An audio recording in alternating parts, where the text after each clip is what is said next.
네, 감사합니다. 오늘 모든 성경의 신적 권위 수호 운동 협회 성수협에서 이렇게 제가 인사드릴 수 있게 돼서 영광으로 생각합니다. 오늘 제가 말씀드리고 싶은 내용은 우리가 하나님의 자녀가 되어 가지고 하나님의 살아계심을 믿고 그다음에 매일 하나님께서 우리와 함께 하시다는 것을 우리가 느끼고 또 알고 그렇게 지내지 않습니까? 그래서 늘 기도하면 하나님께서 그 기도 들어주시고 응답해 주시고 또 우리가 또 예배 드릴 때 하나님의 임재하심을 느끼고 또 우리가 범죄했을 때는 또 하나님의 그 깨닫게 하심 그거로 우리가 애통하고 회개하고 다시 회복하고 이런 이제 삶을 우리가 누리는데 그 모든 영적인 활동이 우리에게 영원히 있다라는 것을 믿기 때문에 그러는 거 아닙니까? 그런데 이제 그런 영혼의 모든 그런 현상, 활동이 그냥 뇌 조직의 어떤 작용, 기능, 활동에 의해서 이루어진 것이다. 이렇게 이제 믿는 많은 분들이 또 있고 또 실제로 그렇다면 우리의 믿음은 뭐 필요 없는 거 아니냐 이제 그런 생각이 듭니다. 그래서 오늘은 과연 영혼이 존재하는가? 그 다음에 그렇다면 그 영혼에 의해서 주관되어지는 자유의지는 뭐 제대로 있는 건가?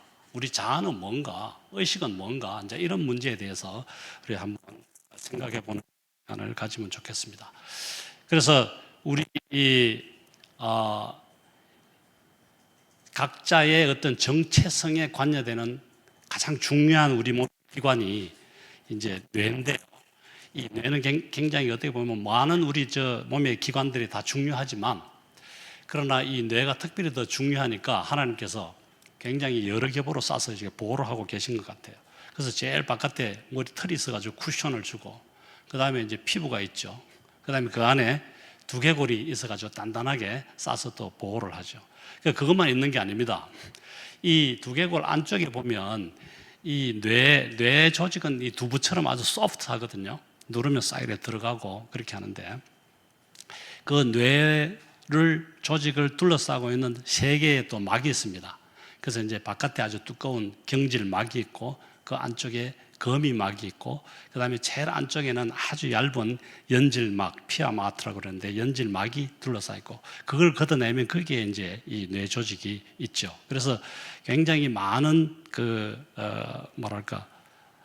배리어로 이렇게 뇌를 보호하고 있다. 그렇게 보시면 되고요. 여기 이제 그림에서 보듯이 바깥에 두피가 있고 그다음에 두개골이 있고 두개골 물론 싸고 있는 골막이 있죠. 그다음에 그 안쪽에 아까 얘기했듯이 세 개의 막이 있고 그다음에 이제 이 소프트한 그런 뇌 조직이 있습니다. 그래서 이 단면을 보면 이 뇌 조직은 굉장히 우리 사람 뇌는 주름이 많고 그 다음에 표면적을 굉장히 넓혀가지고 많은 신경세포가 거기에 존재할 수 있도록 그렇게 해주고 있죠. 자, 그래서 이 뇌는 말이죠. 중추신경계와 이제 말초신경계 이렇게 나눌 수 있는데 중추신경계를 보면 이제 여기 그림에서 보듯이 대뇌가 있고 그 다음에 간뇌가 있고 중뇌가 있고 연수가 있고 그 다음에 뒤쪽에 소뇌가 있죠. 그 다음에 척수. 그래서 이 브레인, 뇌하고 척수 그 부분을 우리가 이제 중추신경계라 하고 그 다음에 거기에서 이제 쭉 뻗어져 나가 온몸으로 이제 신경계가 이렇게 나가서 센싱하고 그 다음에 거기에 대해서 정보를 뇌로 보내고 그 다음에 그것을 처리해 가지고 다시 이제 말초 조직을 컨트롤하는 그런 말초신경계가 있습니다. 그래서 이 말초신경계는 연수로부터 이제 쭉 나가기도 하고 척수로부터도 온몸으로 이렇게 나가게 되죠. 자, 그래서 우리가 이제 신경계 연결이 어떻게 되냐면 감각기관들을 통해서 우리가 감각을 이제 하게 되죠. 외부에서 일어나는 모든 현상이나 우리 몸에 다가오는 그런 자극들, 그런 것들을 인식하게 되고 그 감각을 이제 우리가 뇌로 보내게 되고, 이 뇌는 그 감각을 다 이제 통합해서 처리해서 프로세싱 해가지고 이게 어떤 것이다, 그다음 우리가 어떻게 반응해야 된다, 그렇게 이제 해서 그 명령을 다시 이 말초신경계로 내려보냅니다. 그러면 이 말초신경계는 말초신경계가 조절하는 그런 부위, 건죽이면 건죽, 내분비선이면 내분비선, 뭐 이런 것들을 조정해가지고 우리 몸으로 하여금 그게 적절하게 반응할 수 있도록 그렇게 만들어 주는 시스템으로 되어 있죠. 그래서 여러분들이 지금 김경태 교수가 잘생겼네, 그렇게 여러분들 생각하신다면 여러분 뇌는 정상적으로 잘 이렇게 입력이 되고 프로세싱이 되고 있다, 뭐 그렇게 생각하시면 됩니다. 이상이 없다, 이제 그렇게 생각하시면 됩니다. 자, 그래서 이 뇌는 그 우리 몸의 모든 행동, 기능을 컨트롤하는 가장 중요한 장기다, 그렇게 볼 수 있고요. 그 다음에 이 뇌가 용적이 한 1.2에서 1.3 킬로그램 정도, 1200cc 정도 뭐 이래 되는데, 그러니까 대개 평균 우리 몸무게가 60kg로 잡으면 한 2% 정도에 불과합니다. 그렇지만 이 뇌는 우리 몸이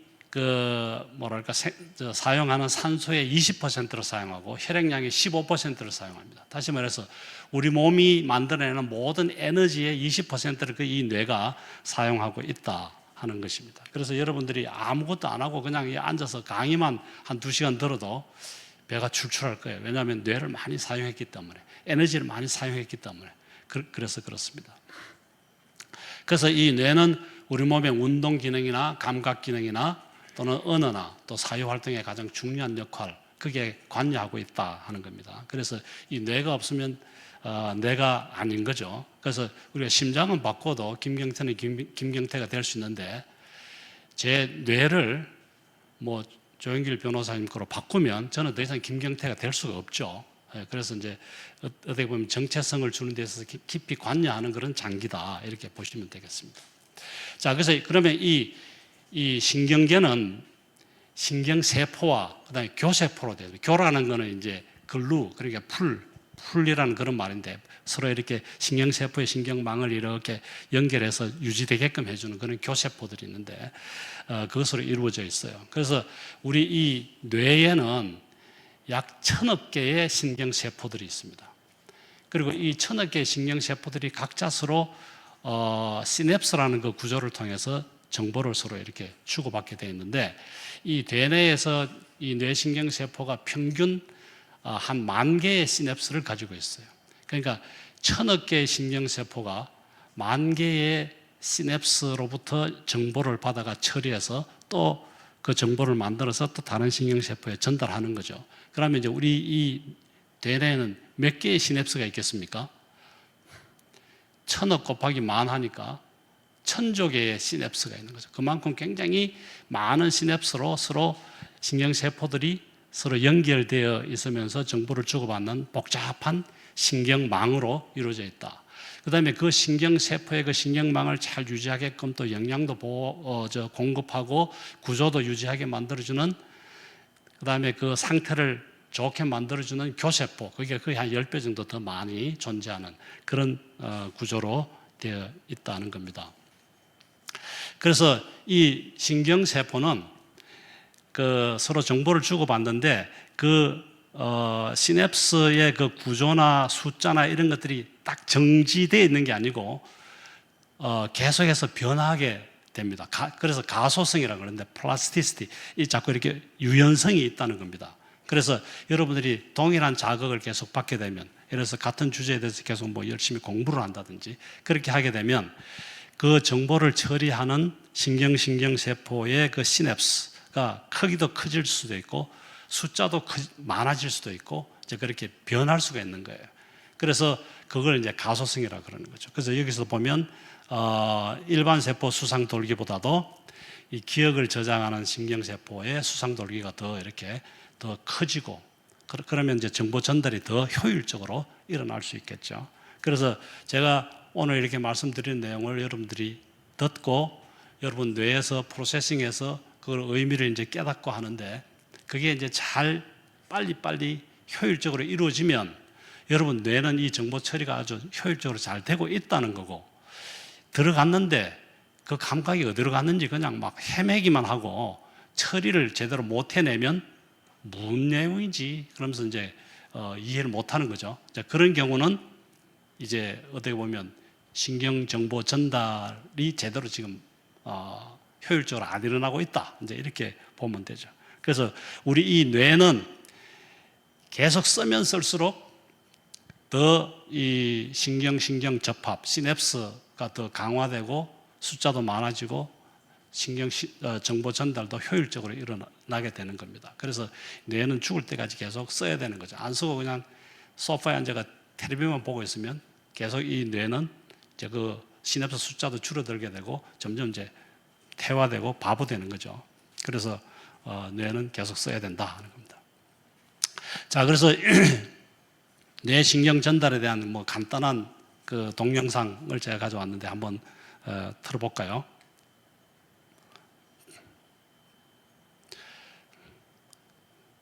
그래서 이 뇌에 보면 주름들이 있고 거기에 수많은, 그러니까 거의 1000억 개 정도의 신경세포들이 있고, 이 신경세포 간의 정보 전달은 전기적 신호와 그 다음에 이 전기적 신호가 이제 축색돌기 말단에 도착하면 신경 전달 물질의 분비를 촉진하는 화학 신호로 바뀌게 됩니다.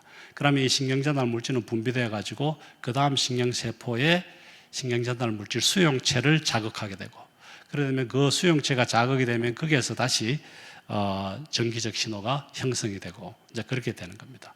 그래서 이거를 요약하면 이 신경과 신경의 그 연결은 시냅스를 통해서 이루어진다. 물론 이게 완전히 딱 접합이 되어 있는 게 하고 떨어져 있습니다만 그 시냅스라는 구조로 되어 있고, 그 다음에 이 세포체에는 수많은 수상돌기가 있고, 수상돌기는 안테나 역할을 하는 겁니다. 그래서 바깥에서 오는 다양한 그런 자극들을 다 이렇게 인식하는 그런 장소가 이제 주로 수상돌기, 그 다음에 세포체, 뭐 그 부분이 되겠죠. 그래서 수많은 그런 정보들이 들어오면 그걸 다 이제 총합해가지고 최종적인 신호로 만든 다음에 이 축색 돌기를 통해서 쭉 내어보내게 되고, 그래서 그 종합된 신호의 정도, 크기, 또 길이에 따라서 그 활동 전이, 액션 포텐셜이라는 전기적 신호의 빈도가 이제 정해지게 되는 겁니다. 그래서 이 빈도에 따라서 쭉 이렇게 흘러내려가면 이 축색돌기 말단에서는 그 전기적 신호에 따라서 신경 전달 물질을 탁탁탁탁 이렇게 분비를 하는 거죠. 그래서 분비하면 다시 이제 그 다음 신호, 신경세포의 수상돌기에 있는 신경 전달 물질 수용체에 결합하게 되고 또 전기적 신호를 일으키고 이제 그렇게 되는 겁니다. 그래서 과연 이러한 그 뇌 조직의 어떤 신경신호 전달의 어떤 기본적인 구조에 대해서 제가 말씀을 드렸는데, 그렇다면 그런 뇌 조직의 어떤 그 작용에 의해서 우리가 어떤 다양한 정신적인 그런 기능을 하잖아요. 수행하지 않습니까? 또 감정도 느끼고 또 어떤 상황에 대해서 우리가 이해도 하고 그게 또 적절하게 우리가 대응도 하고 그러잖아요. 자, 그래서 그러면 도대체 이 마음이라는 건 뭐냐? 그래서 뭐 뇌신경 정신 뭐 분석학 쪽에서는 이게 하나인데 이 양쪽의 측면이 다르다. 안쪽에서 보면 이 뇌 조직이 그냥 하드웨어고, 그 다음에 이제 뭐 바깥에서 보면 그냥 하드웨어인데 안쪽에서 보면 뭐 경험이 일어나고 뭐 하는 그런 소프트웨어가 아니냐, 뭐 이렇게 이제 생각하는 사람도 있고. 그래서 이 마음은 뇌 안쪽에서 이렇게 어떤 느끼고 경험하는 어떤 그런 주관적인 경험, 그거의 발현이 이제 마음이 아니냐. 그 다음에 외부에서 볼 때 어떤 그 실질적인 그 물질, 그 조직, 그거는 이제 뇌고, 뭐 그렇게 이제 얘기를 하기도 합니다. 다시 말해서 이 뇌 조직의 어떤 그런 활동 기능에 의해서 마음이 이렇게 발현이 되는 거다. 뭐 이렇게 이제 많이 생각을 하죠. 자, 그런데 여기 보면 명상을 오래 했던 분하고 명상을 이제 막 시작했던 분하고의 그 자기 기능성 자기 공명 영상을 여기 보여주고 있는데요. 보면 여러분들 혹시 저 명상하는데 혹시 한번 참여해 보셨습니까? 이렇게 이제 가부좌 틀고 눈 감고 조용히 심호흡하면서 복식호흡하면서 이렇게 땅종을 한번 치거든요. 그럼 거기에 이제 집중하고 뭐 그렇게 하다 보면 이제 뭐 명상을 이렇게 좀 돕는 그런 건데, 동일한 그런 자극을 줬는데도 불구하고 명상을 오랫동안 한 사람들은 굉장히 뇌 활동이 활발하지 않습니까? 그 휴식했을 때하고 명상 중일 때 보면 굉장히 달라지고 활발한데, 명상을 처음 시작한 분들은 휴식증이거나 명상을 시작했거나 뭐 별 차이가 없어요. 동일한 자극이 왔는데 왜 이렇게 뇌 반응은 다르냐? 뇌 조직은 거의 동일하고, 그 다음에 신경세포, 세포 간의 연결도 비슷하고, 그 다음에 그 연결 간의 시냅스를 통해서 전달하는 어떤 그 작용 메커니즘도 동일한데 왜 다르냐? 이제 그런 거죠. 그런 것에 대해서 우리 한번 생각해 볼 필요가 있고요.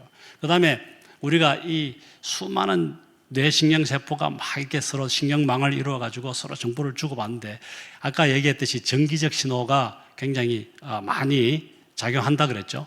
그래서 그것들을 종합적으로 이제 측정을 할 수가 있어요. 뇌파로. 측정하면 뭐 다양한 파형이 나옵니다. 알파파도 나오고 베타, 뭐 게마파도 나오고 쭉 나오는데, 그런 파형들을 보고 지금 뇌가 어떤 상태다 이런 걸 분석하기도 하는데, 그러면 그러한 다양한 뇌 조직의 어떤 활동, 활성, 작용, 그것으로 인해 가지고 의식이 주어지느냐, 아니면 의식이라는 것은 좀 더 다른 어떤 주체냐, 이제 이런 문제도 우리가 좀 생각해 볼 필요가 있겠죠. 사실 그런 데서 우리가 함께 생각해 보면서 의논을 해보면 좋을 것 같아요.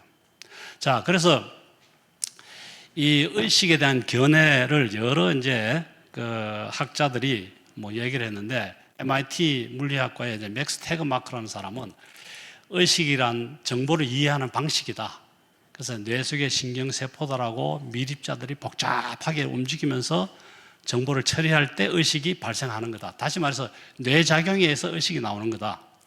이제 그렇게 얘기를 했고, 그 다음에 미시간 대학교 마취과 교수 조지 마쇼는 이 마취를 시켰더니 의식이 없어지고, 그 다음에 마취가 사라지니까 의식이 다시 돌아오지 않냐. 그래서 결국은 이 의식이라는 것은 뇌 기능이다. 이제 이렇게 주장을 하게 됐습니다. 그 다음에 이제 로즈 펠노스, 이 사람은 이제 영국의 물리학자인데 노벨상도 받았죠. 그 다음에 슈투트 하메로프, 애리조나 대학의, 이분들은 이 뇌 속에 양자 컴퓨터가 있다. 그래서 이 뇌 신경세포에 쭉 축색 돌기 안에 미세 소관들이 쭉 있는데, 그 미세 소관이 어떤 정보를 전달하고 뭐 컴퓨팅하는 그런 양자 컴퓨터 역할을 한다. 뭐 그래서 뇌 기능이 결국은 이 뇌신경세포의 구조적인 어떤 그런 기능 때문에 이루어지고, 그 다음에 거기에 의해서 의식이 발생한다. 뭐 이렇게 이제 얘기하기도 합니다. 자, 그래서 이제 그 또 최근에는 그 위스콘신 대학의 줄리오 토노니라는 분은 정보가 고도로 이렇게 얽힐 때 의식이 생긴다. 그러니까 의식은 물질의 고유한 속성이 아니라 정보가 얼마나 고도적으로 통합되어 있는가에 따라서 결정이 된다.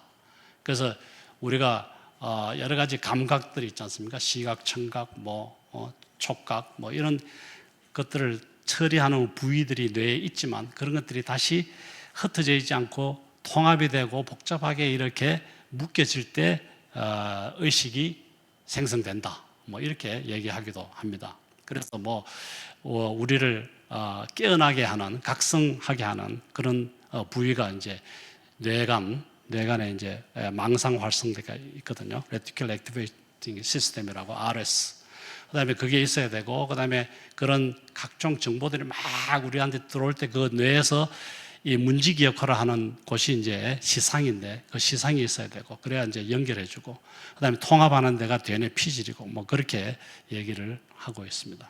자, 그래서 지금까지 이 뇌과학자들이 생각할 때 이 마음하고 뇌의 기능하고는 별개다, 이렇게 생각하는 완전히 이원론을 주장하는 거하고, 뇌 기능 자체로 인해서 마음의 모든 어떤 기능과 현상이 일어난다, 일체다, 그렇게 이제 여기는 그하고 좀 사이에 있어요. 사이에. 그래서 아직도 결론을 못 내고 이거냐 저거냐 뭐 그런 식으로 생각하는 거예요. 그래서 과연 어느 게 맞는지 그런 걸 한번 좀 생각해 보는 시간이 되면 좋겠다는 거죠. 자, 그러면 의식이 도대체 뭐냐? 의식은 이제 자신에게 어떠한 일이 벌어지고 있는지 인지하고 있다면 이제 의식이죠. 여러분들 지금 여기에 지금 강의실에 앉아 있다고 인지하고 있으면 여러분 의식이 있는 거죠. 그런데 이제 이 의식의 5가지 상태는 뭐냐면 내가 감각 기능, 느낌이 있다는 거고, 그 다음에 내가 생각을 할 수 있다는 거고, 그 다음에 내가 어떤 것을 믿는 거죠. 믿음이라는 거죠. 아, 오늘 강의한 사람은 포항에서 올라온 촌사람 김경태네. 이제 이렇게 느끼는 거죠. 그 다음에 욕구, 뭔가를 이제 원하는 거. 아, 오늘 뭔 얘기 하는 거지? 오늘 뭐 제대로 한번 이해했으면 좋겠다. 뭐 하는 그런 열망, 욕구. 그 다음에 자유의지. 그죠? 내가 어떤 목적하고 의도하는 바를 뭔가 행하고자 하는 어떤 그런. 그래서 여러분들 자유의지 때문에 여기 왔는지, 아니면 여러분 뇌가 시켜서 여기 왔는지, 이제 이런 것도 한번 생각해 볼 필요가 있는 거죠. 그래서 어쨌든 이러한 의식의 5가지 상태가 있다 하는 거고요. 그런데 자세히 생각하면, 또 깊이 생각하면 이 뇌 조직의 어떤 활성하고 나라는 자아의식, 그러니까 의식하고는 동일하지가 않은 것 같아요. 아까 얘기했듯이 여기 보면 이 기능성 자기 공명 영상을 통해서 뇌의 여러 가지 기능을 우리가 측정을 할 수가 있어요. 뭐 무슨 읽게 한다든지, 어떤 그림을 보게 한다든지, 무슨 생각을 하게 한다든지. 자, 그렇게 하면 이 fMRI, 이 영상에서 다양한 그 뇌 부위에서 다양한 그 모양과 크기의 그 활성 정도를 이제 우리가 이미지로 우리가 볼 수가 있어요. 여기 보여지듯이. 그런데 그게 이 기하학적, 뇌 활동의 기하학적인 특징하고 그 다음에 의식하고 동일한 건 아니죠. 예를 들어서 대마도는 우리 땅이다 이렇게 생각하면 그거 거짓이죠. 그런데 그런 생각을 할 때 일어나는 뇌 반응 그 자체는 참이나 거짓일 수가 없죠. 그죠? 그래서 우리 이 의식이 어떤 기하학적인 어떤 그런 형태, 뭐 모양, 위치, 뭐 이런 것들로 표현될 수 있느냐? 그렇지는 않잖아요. 그 다음에 우리가 어떤 사람을 이렇게 기능성 자기 공명 영상으로 이렇게 이미지를 계속 이렇게 본다 할 때 어떤 태스크를 주고 할 때 그 피험자의 뇌 반응을 알 수 있지만 실제로 그러한 태스크를 받았을 때 뭐를 생각하라, 뭐를 읽어보라, 뭐 이렇게 태스크 받았을 때 이 피험자의 그 생각은 도대체 어떻게 되는지 바깥에서 알 수가 없잖아요. 우리 뇌의 어떤 기능들을 우리가 활성화되는지는 알 수 있지만, 그죠? 그래서 이 뇌 조직의 어떤 활성과 그다음에 의식 그 자체는 뭔가 다르고, 그다음에 뇌 조직 그 자체는 물질이지 않습니까? 그런데 의식은 비물질적이지 않습니까? 그래서 그게 서로 동일한 것은 아니다라는 생각이 듭니다. 자, 그래서 의식은 비물질적이다. 그다음에 의식에는 여러 가지 말씀드렸듯이 작용이 있죠. 5가지 감각 또는 생각, 믿음, 욕구, 자유의지 뭐 이런 게 있잖아요. 그런데 뇌 조직 자체에 그런 게 있느냐? 그런 것 같지는 않죠. 그 다음에 내 의식하고 그 의식을 발생하게 만드는 뇌 활동에는 뭔가 다른 점이 있다. 그죠? 내가 어떤 뭐 생각을 하고 깨어있게 만들어주는 그 뇌의 자기 공명 영상을 볼 때 그게 그대로 의식에 반영이 되는 건 아니죠. 왜냐하면 의식마다 그런 게 부위가 달라지고 그런 기하학적인 형태가 달라질 수 있으니까요. 그 다음에 이제 자유의지 뭐 이런 문제에 대해서도 이게 과연 뇌의 활동에 의한 거냐, 아니면은 나에게 의식이 있고 그것에 기반한 자아가 형성되고 그 다음에 거기에서 또한 자유의지가 형성되는 거냐, 이제 이런 문제에 대해서 한번 생각해 보죠. 자, 그런데 여기에 보면 박모세라는 그 친구인데요. 이 친구는 태어날 때 이 후두부에 뼈가 생기지 않아 가지고 뇌류에 아주 문제가 생겼어요. 그래서 태어나서 3일 만에 수술을 했는데 손의 90%나 그다음에 대뇌의 한 70%가 다 수술로 없어졌어요. 그런데 그렇게 많이 이 뇌가 사라지게 되면 사실 살 수가 없는데 이 친구는 기적적으로 살았고, 그 다음에 부모님이 매일 하던 사도신경 주기도문 외우기 시작했고, 그다음에 지금 성악을 전공하고 하나님 사랑을 전하고 있어요. 그다음에 이제 이 환자는요, 저 프랑스 환자인데 왼쪽 다리에 불편을 느껴가지고 이상하다고 이제 의사를 찾았는데 이 근육 기능을 조절하는 뇌에 이상이 있는지 한번 보자 해서 스캔을 했더니 90%의 뇌가 손상이 되었어요. 그런데도 불구하고 이 남성의 IQ는 한 75 정도 되고 직장 생활했고 결혼도 했고 두 자녀도 가졌어요. 그런데 이 환자를 맡았던 퓨에트 박사가 이렇게 쓰고 있습니다. 뇌 전체가 줄어들었습니다. 전두엽, 두정엽, 척두엽, 후두엽, 좌뇌, 우뇌 등 움직임, 감각, 언어, 시각, 청각, 감정, 인지 기능을 주관하는 모든 부위들이 다 이렇게 손상을 입었어요. 그렇다면 이 사람은 뇌의 90%가 손상이 됐으면 뇌에 의해서만 의식이 존재한다면, 의식이 뇌 조직에만 완전히 의존한다면 이 사람은 90% 의식이 없어야 되잖아요. 근데도 이 사람은 의식이 있다는 거죠. 직장 생활도 했다는 거죠. 그러니까 이 물질적인 어떤 존재, 뇌의 어떤 그 양에 꼭 비례하는 것은 아니다, 의식이. 그래서 이거로 볼 때도 뭔가 다르다 하는 걸 볼 수 있죠. 그 다음에 여기도 마찬가지예요. 카네기 멜론 대학과 피츠버그 의대에서 PNAS에 발표한 건 논문인데요. 보면 어린 시절에 이제 여러 가지 질환으로 인해 가지고 뇌의 절반을 제거한 환자 40명을 대상으로 해가지고 단어 구별 능력, 얼굴 인식 능력을 시험했어요. 예를 들어서 뭐 SOAP, SOAP잖아요. 그다음에 SOUP는 SOUP잖아요. 이걸 구별할 수 있는지. 그다음에 탱크하고 택하고 이거 구별할 수 있는지. 그다음에 이제 뭐 사람 사진을 2개 보여준 다음에 그 차이를 인지할 수 있는지 이제 그런 걸 봤는데 이 절반의 뇌밖에 없잖아요. 그런데도 불구하고 단어와 얼굴을 다 인식을 할 수 있었어요. 그 소리는 이 뇌 절반만으로도 충분히 의식적인 모든 활동을 할 수 있다는 거죠. 그러니까 이 뇌 조직의 양에만 완전히 의존하는 것은 아니다. 또 한편으로는 이 뇌에는 아까도 얘기했듯이 신경 가소성이 있어가지고 막 이렇게 남아있는 것으로 해서 충분히 정보 전달이 가능할 수 있도록 그렇게 신경망이 형성이 될 수 있었다. 또 이렇게 볼 수도 있죠. 자, 그런데 우리가 이제 다들 결혼해서 자녀를 키우지 않습니까? 그런데 자녀를 낳는 게 나의 유전자를 다음 세대에 전달하기 위해서만 결혼하고 자녀 낳습니까? 그렇지 않잖아요. 자녀를 낳으면은 그 부모는 자녀를 위해서 모든 희생도 아낌없이 감수할 정도로 사랑하고, 그 다음에 그들을 위해서 참 베풀고 섬기고 그러잖아요.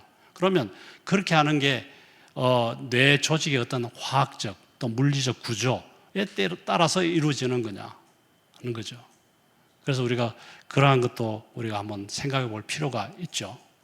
과연 화학적인 작용에 의해서 내가 그런 자식에 대한 사랑을 가지게 되었고 또 그렇게 행동할 수 있느냐 하는 거죠. 자, 그 다음에 이제 보면 그러한 의식이 있는 우리들은 자유의지를 가지고 있잖아요. 내가 항상 우리가 선택하면서 살잖아요. 무언가를 의식하고 결정을 내리고 이제 그렇게 하는 것은 자유의지가 있다는 건데, 이런 모든 각종 선택이 이 뇌 조직의 그 결정에 따라서 나는 그냥 이 몸이 따라서 하는 건지 수동적인지, 아니면 내가 자유의식이 있어가지고 결정을 한 다음에 거기에 따라서 뇌가 반응을 하는 건지 이제 그런 문제가 있죠. 자, 그래서 오늘 점심 때 내가 짜장면을 먹을 거냐 짬뽕을 먹을 거냐 우리가 선택하잖아요.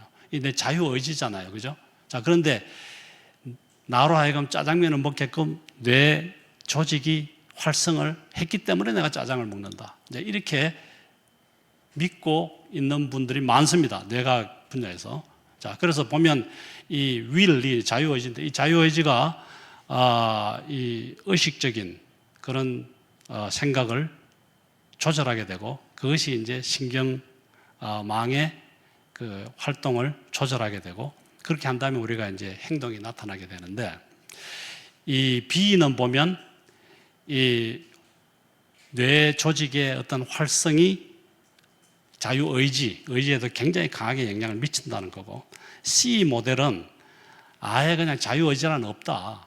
그냥 이 뇌 조직이 작용하고 결정되어지는 대로 나는 그냥 의식하고 그대로 이제 나는 행동할 뿐이다. 이제 이렇게 생각하는 모델들이 있습니다. 그래서 보면 이 결정론이 있고 양립 가능론이 있고 자유의지론이 있는데, 미래는 결정되어 있다. 다시 말해서 이 뇌 조직의 활성에 따라서 나는 그냥 거기에 따라서 수동적으로 행동하고 판단하고 갈 뿐이다. 인간은 자유의지가 없다. 이제 그런 거고. 그다음에 양립 가능성은 미래가 결정되어 있더라도 인간에게는 자유의지가 있다라고 좀 타협하는 거고, 그다음에 자유의지로는 미래는 결정되어 있지 않고 내가 자유의지를 가지고 어떤 결정을 하느냐에 따라서 달려 있다. 이제 이렇게 믿는 거죠. 자, 그래서 보면 최근에는 이 어떤 이제 타협안이 이루어지냐 하면 자유의지가 아니라 자유반대지다.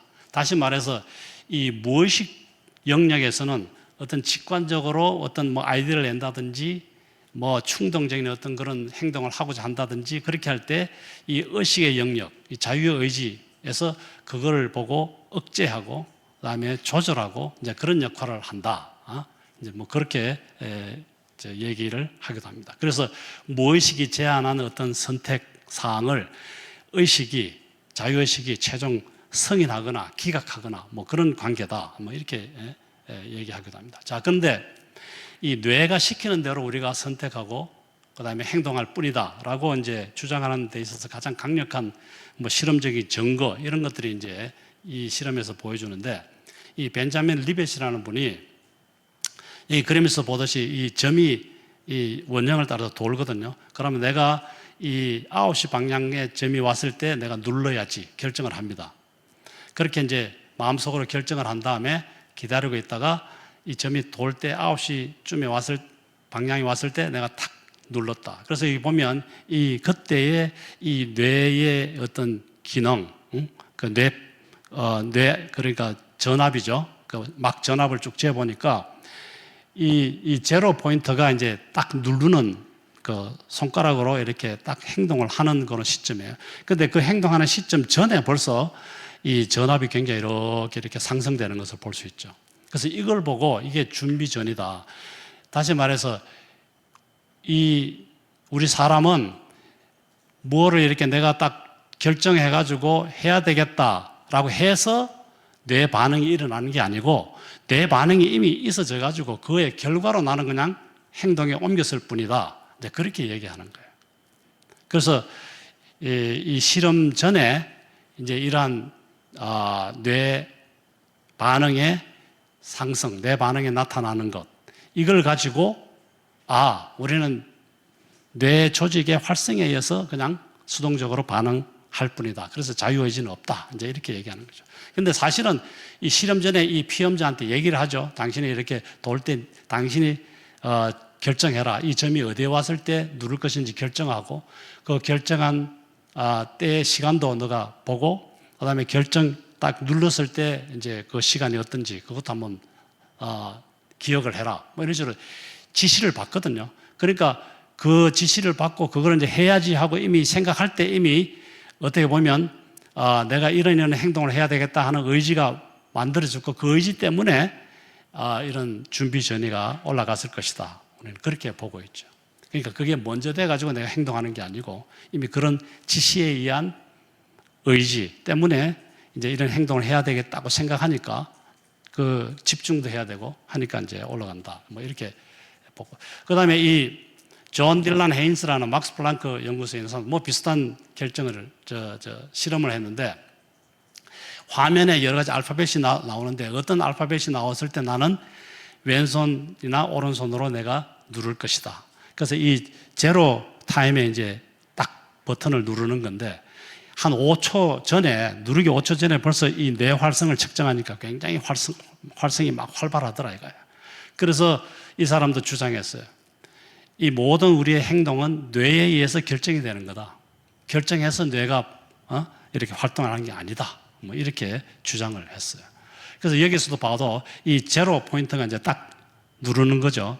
왼손가락으로 누르냐, 뭐 오른손가락으로 누르냐, 뭐 그런 건데 여기 이제 뇌에 활성화되는 부위가 있잖아요. 보면 이 누르기 전에 이미 굉장히 뇌의 활성이 올라가 있는 것을 보이죠. 아까 그 리벳 그 연구 결과와 뭐 비슷하죠. 자, 그래서 어느 부위에서 활성이 되느냐 해서 이 사람이 오른손가락으로 누를 것이다, 왼손가락으로 누를 것이다, 그렇게 예측도 가능했다. 그런데 그 예측 성공률이 한 60% 된다. 그런데 왼쪽이냐 오른쪽이냐 그게 50%잖아요. 50% 확률에 뭐 10% 정도 더 증가했는데 그게 과연 얼마나 의미가 있는지 이제 그런 문제도 한번 생각해 볼 필요가 있죠. 자, 그래서 이런 실험 결과들을 가지고 이 존 딜러 헤인즈도 이렇게 얘기했어요. 우리의 결정은 우리의 의식보다는 한참 먼저 무의식 속에서 이미 정해지는 거다. 그래서 이는 인간보다 뇌가 먼저 결정을 내리는 것과 비슷하다. 뇌가 결정을 했기 때문에 나는 그냥 행동 따를 뿐이다. 그렇게 얘기했어요. 그 다음에 이 제리 코엔이라는 사람도 우리의 선택이라는 결국은 자유의지의 결과가 아니다. 선택의 자유는 없고 또 자유의지도 존재하지 않는다. 그 다음에 이 신경과학자 샘 해리스도 우리는 생화학적인 꼭두각시다. 뇌가 시킨 대로 할 뿐이다. 그 다음에 노벨상 수상자인 프란시스 크릭도 여러분들이 겪고 있는 즐거움, 슬픔, 뭐 기억, 야망, 개인적인 정체성, 뭐 자유의지, 뭐 느낌 이런 모든 것들이 결국은 이 뇌신경세포에서 이 신경망에서 일어나는 어떤 신경세포들 속에서 일어나는 관련 분자들의 어떤 그런 조합들 그거에 의해서 일어난 것일 뿐이다. 이제 이렇게 얘기를 했어요. 자, 그런데 한편으로 또 거기에 대해서 반론을 구하는 분들도 있는데 이 노벨상 수상자인 데이빗 그로스는 이 자유의지는 독특한 존재, 나라는 어떤 독립적인 선택을 하고 결정을 할 존재가 필요하다. 이제 그렇게 얘기했어요. 그래서 이 모든 것이 의식 또는 영혼의 존재 여부와 관련이 있다. 이제 그렇게 얘기를 하기도 했고, 또 다른 노벨상 수상자인 신경과학자 존 에클스도 마찬가지. 온 마음이 뇌를 도구로서 사용하지 영혼의 결정이 동시에 사람들의 의식에 나타나지 않는다. 그렇게 이제 얘기를 하게 됩니다. 이런 분들은 이제 뭔가 뇌의 기능을 조절할 수 있는 어떤 하나의 또 다른 어떤 주체, 영혼, 이거의 존재를 이제 인정하는 그런 발언됐어요. 자, 그래서 여기 보면 만약에 뇌 조직의 어떤 그런 물리적 구조나 화학적인 어떤 그런 반응에 의해서 내가 그냥 수동적으로 선택하고 행동하는 거라면 이 로봇이 있는데요. 이거는 움직이는 물체가 있으면 무조건 총을 쏘게 그렇게 프로그램되어 있다면 어떻게 하겠냐 이거예요. 이 로봇이 도덕적이냐 아니냐 여러분들 그렇게 비난할 수 있겠냐. 혹은 이 히틀러도 600만 명의 유대인들을 죽였잖아요. 그런데 이 히틀러가 죽인 게 아니고 히틀러의 뇌 조직의 어떤 화학적 반응이 그렇게 하도록 만들었다. 그러면 히틀러에게 죄를 물을 수 있느냐? 그렇게 이제 우리가 얘기할 수 있는 거죠. 다시 말해서 우리는 어떻게 보면 살아 움직이는 단백질 덩어리인데 또 다른 살아 움직이는 단백질 덩어리의 움직임을 멈추게 했다고 해서 다시 죽였다고 해서 그게 뭐 무슨 죄가 되겠느냐 이렇게까지 얘기할 수가 있는 거죠. 네. 그래서 우리가 한번 그런 문제에 대해서 뇌 기능에 의해서만 내가 자유의지가 이루어지게 되고 그 다음에 수동적으로 행동한다라는 것에 대한 문제점이 있다는 거죠. 자, 그 다음에 이제 이태리의 파도바 대학에서 연구를 했는데요. 18세에서 24세 사이의 남녀 30명을 대상으로 한 그룹은 자유의지란 없다. 뇌 신경세포가 시키는 대로 그냥 하는 거다. 또 한 그룹은 그냥 그런 데 대한 언급을 하지 않았어요. 자, 그렇게 했을 때 이 자유의지에 대한 믿음이 그렇게 자유의지가 있다 없다 얘기하지 않은 그룹에서 당연히 자유의지에 대한 믿음이 높고 그 다음에 이 준비 전이 그러니까 아까 이렇게 어떤 행동을 하기 전에 이렇게 뇌 활성이 이렇게 올라갔잖아요. 그 활성이 더 높았다 하는 것을 볼 수가 있고요. 그 다음에 이 자유의지에 대한 믿음이 있는 그룹이 더 행복감을 느꼈고 또 학업이나 업무가 더 우수했고 또 어떤 부정행위 그런 것들을 안 했어요.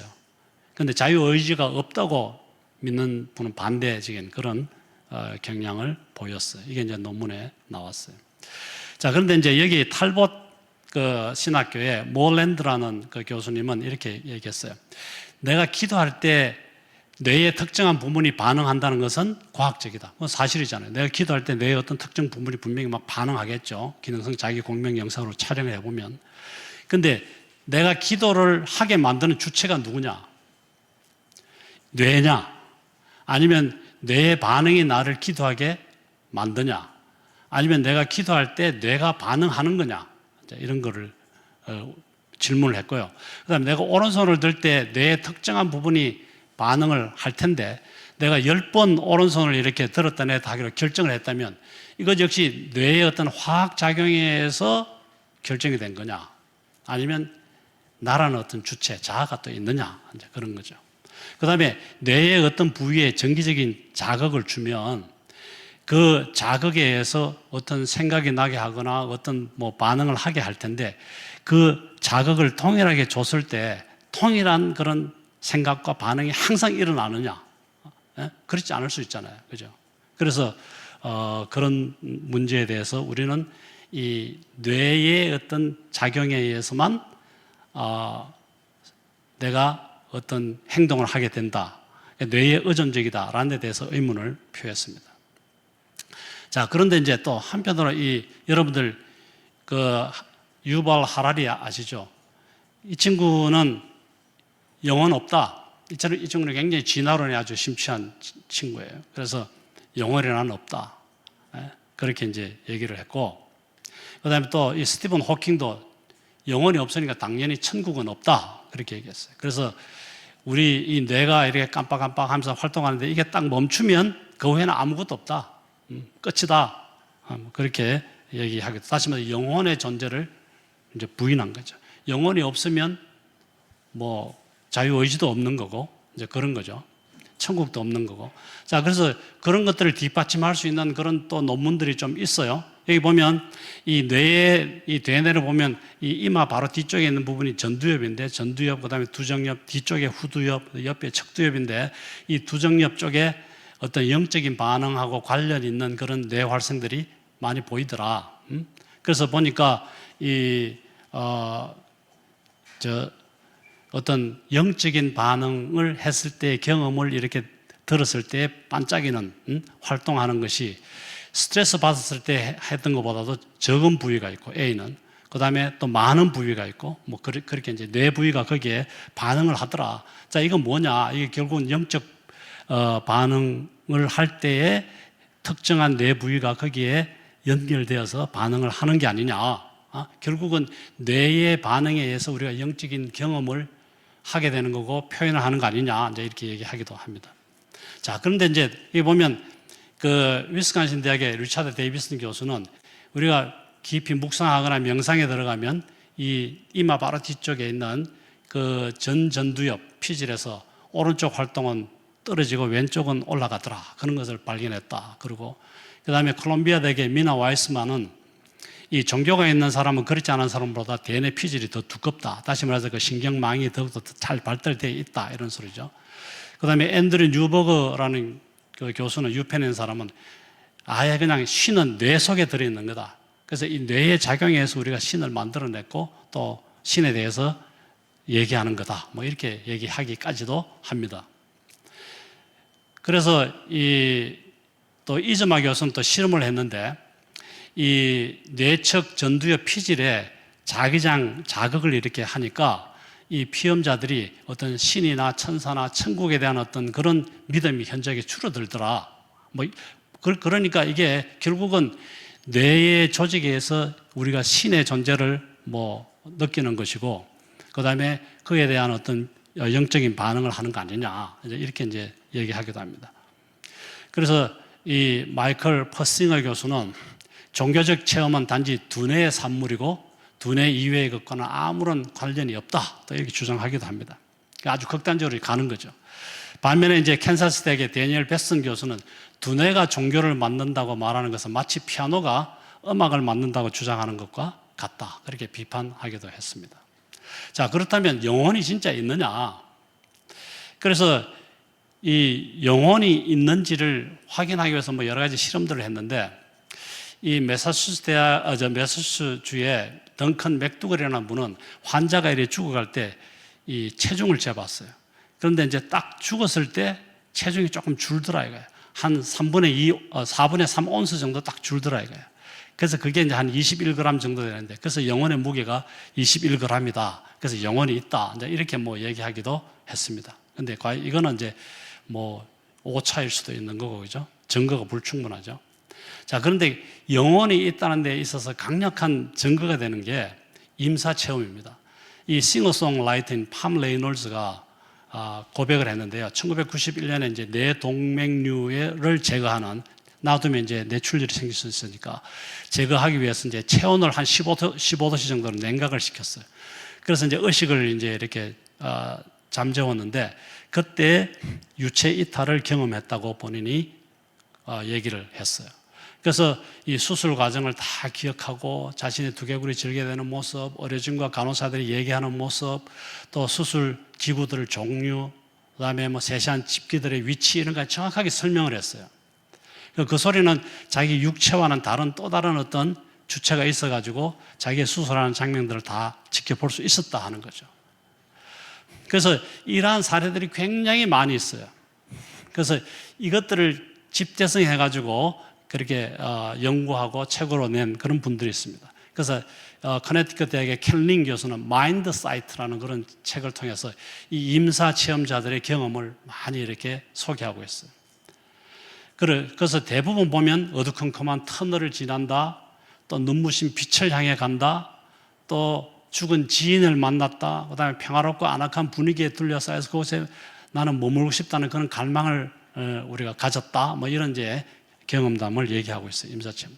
그 다음에 이 레이몬드 무디 박사도 Life After Life, 이 생애 이후의 어떤 생, 그 책을 통해서도 많은 사람들의 임사체험자들의 그 고백을 소개하고 있습니다.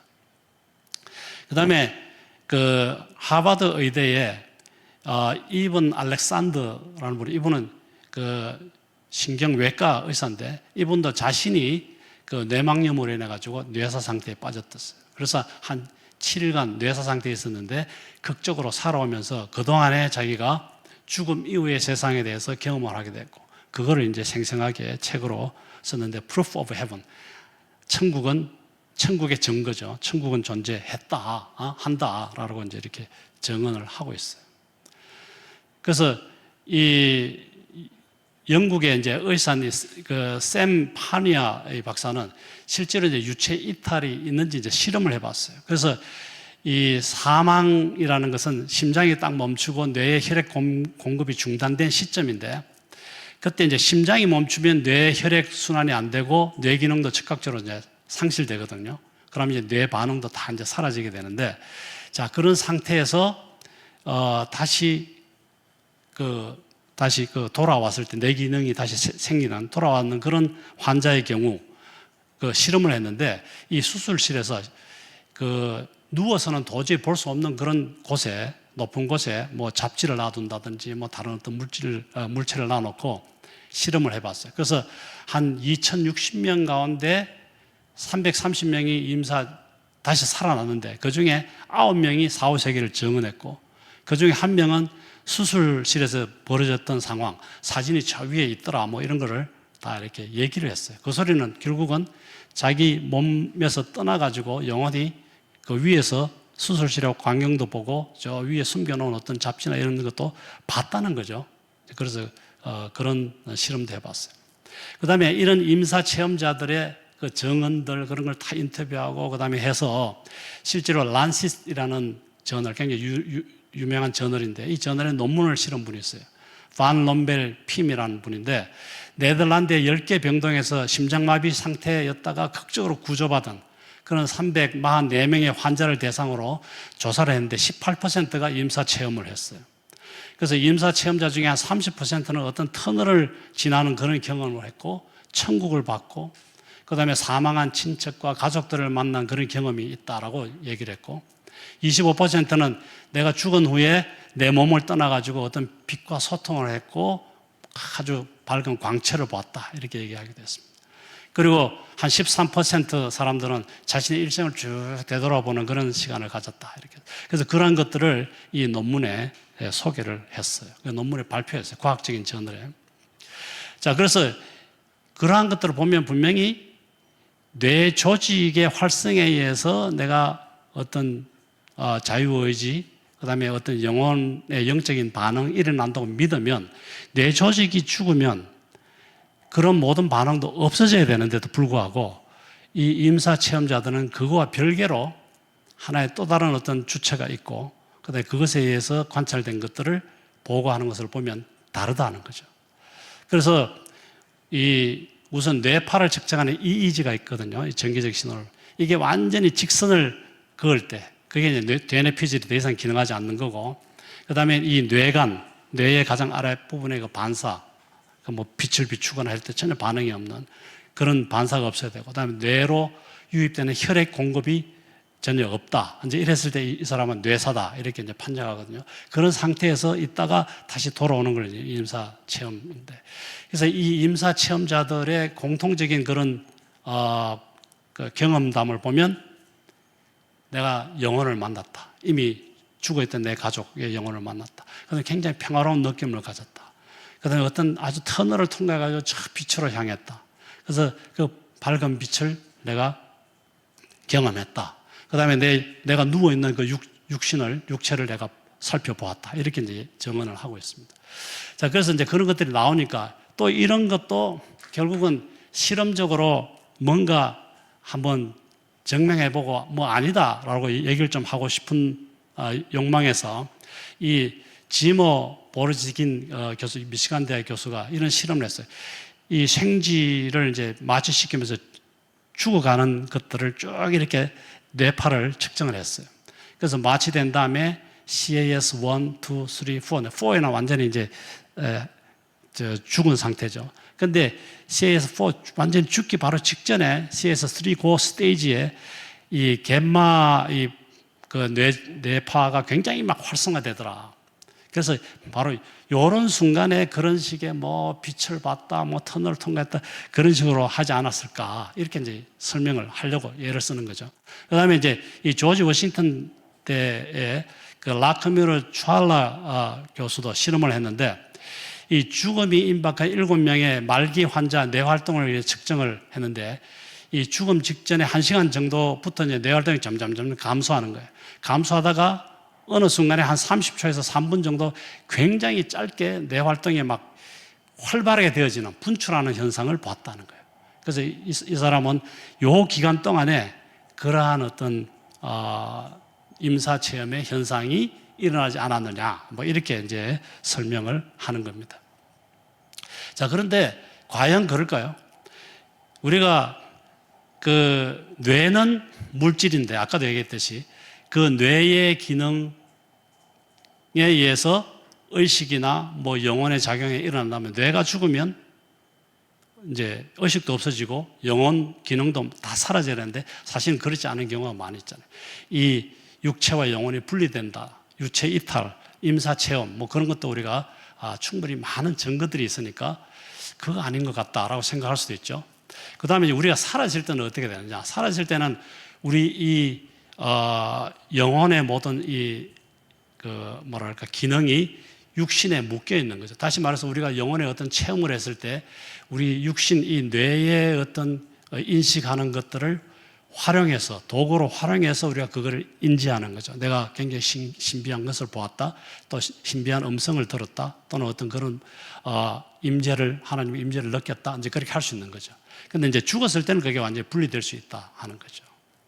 그래서 이 내 영혼의 자유의지 역시 육체로 발견되는 거예요. 내가 어떤 의지를 가지고 내가 오늘 성수협 강의에 참여하겠다라고 결정을 하고 그 다음에 그것이 내 이 육신적인 의지로 이제 명령을 내려지고 그것이 실행에 옮겨져서 이제 오게 되는 거.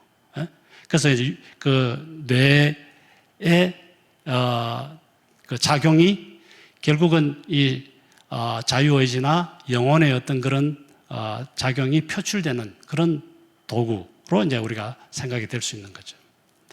자, 그래서 뇌의 어떤 그 여러 가지 생화학적인 반응, 그 다음에 어떤 시냅스의 어떤 구조, 신경망의 구조, 요 자체가 자아를 나타내고 요 자체가 영혼의 어떤 활동을 나타내는 것은 아니다. 뭔가 다르다는 거죠. 다르다는 거죠.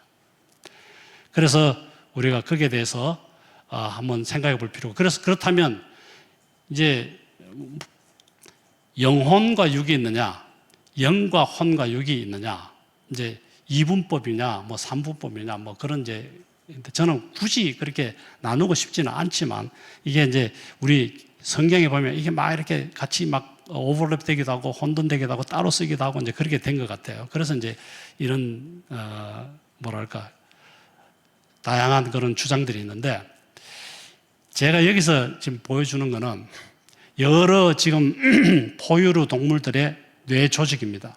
뇌 조직인데 보면 동일하게 뇌신경망으로 되어 있고 단지 그 사이즈가 다를 뿐이고 또 신경망의 어떤 복잡성의 차이가 있을 뿐이지 동일한 어떤 조직으로 이루어져 있잖아요. 육으로 되어 있잖아요. 육으로.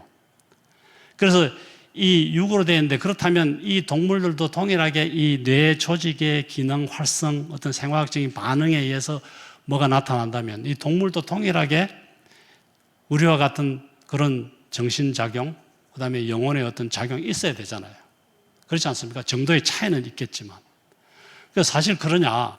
그래서 동물을 한번 보십시오. 우리는 아이들이 이제 크면 학교에 보내고 학교에서 교육을 받고 이래 하잖아요. 동물들 사회에 그런 교육 시스템이 있어요. 동물 뭐 학교가 있어가지고 얘들아 모여라 뭐 너희들이 이 숲에서 살기 위해서는 뭐 이런 지혜를 가져야 된다. 가르치는 거 있습니까? 없잖아요. 동일한 물질, 동일한 뇌 조직을 가지고 있어요. 물론 그 조직의 정도의 차이는 있지만 그렇지만 그 어느 정도 거기에서 발현된다면 우리보다는 좀 원시적인 못한 그런 교육 시스템이 있어야 되잖아요. 없어요. 그죠? 그 다음에 주거 환경도 보면 이 침팬지나 고릴라나 보면 뭐 나무 위에 살거나 뭐 동굴에 살거나 그러잖아요. 뭐 수천만 년 동안 계속 똑같은 데서 사는 거예요. 그죠? 그런데 우리는 어떻습니까?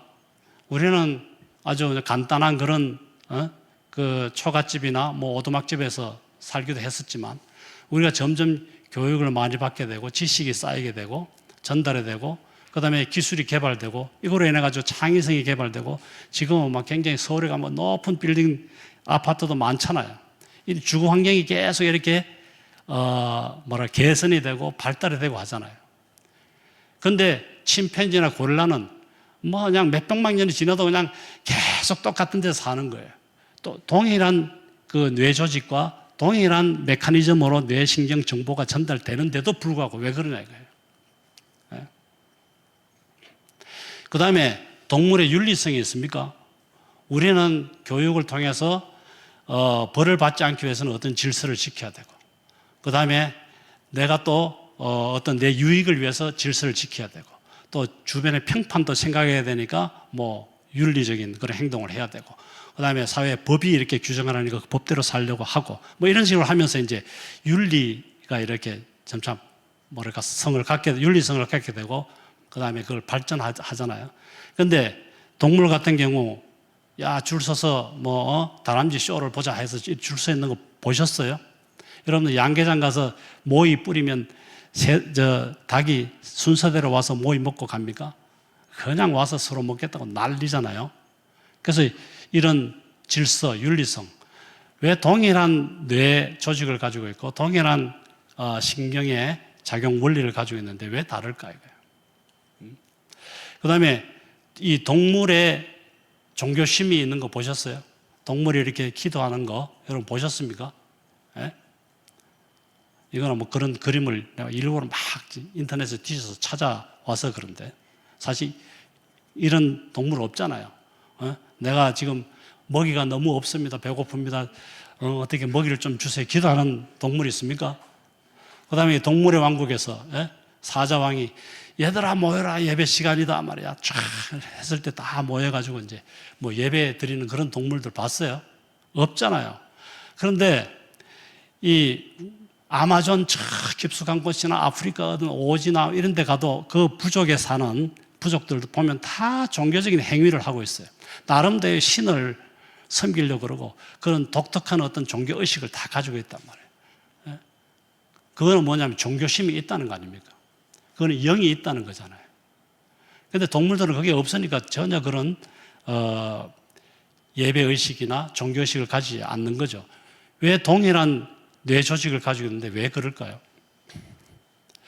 그래서 제가 볼 때 이 동물에게 구원이 있냐 없냐, 제가 볼 때 이 동물은 영이 없기 때문에 자유의지가 없고, 그 다음에 하나님을 인지하지 못하고, 그렇기 때문에 하나님의 그 명령하는 바를 알지 못하기 때문에 어기거나 뭐 따르거나 그래 따라서 범죄함이 없고, 그렇기 때문에 동물은 뭐 제사함 받고 구원 받고 구원 구속 이런 게 필요 없다, 그렇게 이제 보는 거죠. 그래서 하나님께서는 동물을 죽여서 제사하게 했잖아요. 우리의 죄를 거기에 전가시켜가지고, 그죠? 자, 그래서 제가 볼 때는 이 뇌라는 어떤 조직은 물질적인데 그거의 어떤 기능을 우리의 어떤 정신, 지정의 혼적인 어떤 그런 작용, 그 다음에 또 영혼의 어떤 그런 작용, 영의 작용에 이 어떤 표출되는 어떤 출구 또는 도구로 사용은 되는데, 이 육체의, 다시 말해서 이 육의 뇌 조직의 기능 자체가 정신이 되고 뭐 영혼의 반응이 되고 하는 것은 아닌 것 같다. 그래서 영혼의 존재가 있다고 믿으면 우리가 천국의 존재와 지옥의 존재도 우리가 믿을 수 있지 않습니까? 그래서 지옥이 없으면 하나님의 공의의 문제가 생기고, 천국이 없으면 하나님의 사랑의 문제가 생기는 거죠. 그래서 우리는 하나님께서 주신 영이 있고, 그 영을 통해서 하나님과 우리가 연결되고 소통하게 되고 하나님의 뜻을 알게 되고 하나님의 뜻대로 살려고 하고, 그래서 우리는 어떻게 돼요? 우리 자유의지로 하나님을 섬기게 되고, 그러므로 인해서 우리는 나중에 천국에 가게 되는 거죠. 그렇지 않은 것은 같은 영이 있어도 하나님과 연결되지 않았으면 사탄과 연결되겠죠. 그러면 사탄이 원하는 대로 영향을 받아가지고 생각도 하게 되고 의지도 가지게 되고 또 뇌 신경 작용도 하게 되겠죠. 그런 사람은 이제 지옥으로 가지 않겠나는 거죠. 자, 그래서 뭐 마지막으로 보면 성경에 보면 이 책이 두 가지가 있는데, 하나는 생명책과 행위책이 있죠. 요한계시록 20장에 보면 생명책이 있다. 이 생명책은 다 하나님의 자녀가 된 사람은 다 이름을 올렸죠. 그 이름 올린 사람은 다 천국에 가는 겁니다. 그 다음에 천국에 가는 것만으로 끝나는 게 아니고 우리가 이 땅에 있을 때 어떤 행위를 했느냐에 따라서 이제 그게 리워드, 상급을 받는 거죠. 그게 이제 행위책이죠. 그래서 우리는 하나님의 자녀가 되었고, 그 다음에 하나님의 뜻대로 살려고 열심히 이 땅에서 노력하고 하나님 기뻐하시는 대로 살려고 노력해야 되는 이유가 바로 이 행위책에도 우리의 행위가 다 기록이 되기 때문에 그렇다 하는 거죠. 그리고 성경에 보면 많은 정언들이 있습니다. 육신과 육체, 몸과 영혼이 다르다. 서로 구별된다. 그래서 여기에 나와 있는, 예를 들어서 한 가지만 소개하더라도 창세기 35장에 보면 그가 죽기에 임하여 그 혼이 떠나려 할 때, 그래서 분명히 육신과 혼의 그 구별을 여기서 보여주고 있다 하는 거죠. 그래서 보면 저는 이제 개인적으로 삼분법으로 보는 게 조금 뭐랄까 설명하기 좋지 않을까. 이분법으로 와도 상관없습니다. 그래서 우리 이 육체는 이제 신경 조직이죠. 그거는 이제 신경끼리 서로 시냅스를 통해서 신경망을 형성하고 또 신경 신호를 서로 주고받는 그런 신경망으로 이루어진 그 조직, 그 몸, 그 자체가 있는 거예요. 그 조직은 이 물질 세계, 감각 통해서 이제 물질 세계와 접촉을 하게 되고, 그 다음에 우리가 지성, 감정, 의지, 지정의를 이제 주도하는 혼적인 어떤 그런 영역이 있는 것 같고, 물론 이게 발현이 되는 것은 이제 이 뇌 조직을 통해서 발현이 되겠죠. 그 다음에 이제 영이 있는 거고, 영이 하나님과 연결되느냐, 아까도 얘기했듯이 우리가 사탄과 연결되느냐에 따라서 이 혼의 작용과 육의 작용이 또 조정을 받을 수도 있겠죠. 그죠? 그래서 아마 이런 식으로 작용하지 않을까. 저는 개인적으로 그렇게 생각을 합니다. 이상입니다. 그래서 제가 결론적으로 말씀드리고 싶은 내용은, 많은 신경과학자들은 이 뇌 조직의 어떤 그런 활성에 따라서 정신작용이 일어나는 거고, 또 영적인 반응 같은 것도 일어난다. 그러니까 영혼은 없는 것이고, 그 다음에 자유의지도 없는 것이고, 단지 뇌 조직의 활성의 발현일 뿐이다. 이제 이렇게 많은 사람들이 믿는데, 그렇지만 분명히 뇌 조직의 작용과 그 다음에 영혼의 작용하고는 분명히 차이가 있는 부분들이 많고, 또 이렇게 분리될 수도 있고, 그런 여러 가지 그 증거들을 볼 때 영혼은 분명히 존재하고, 그 다음에 우리가 이 영혼이 죽었을 때 가야 할 곳, 천국도 분명히 존재한다. 저는 개인적으로 그렇게 믿고 싶습니다. 또 믿습니다. 감사합니다.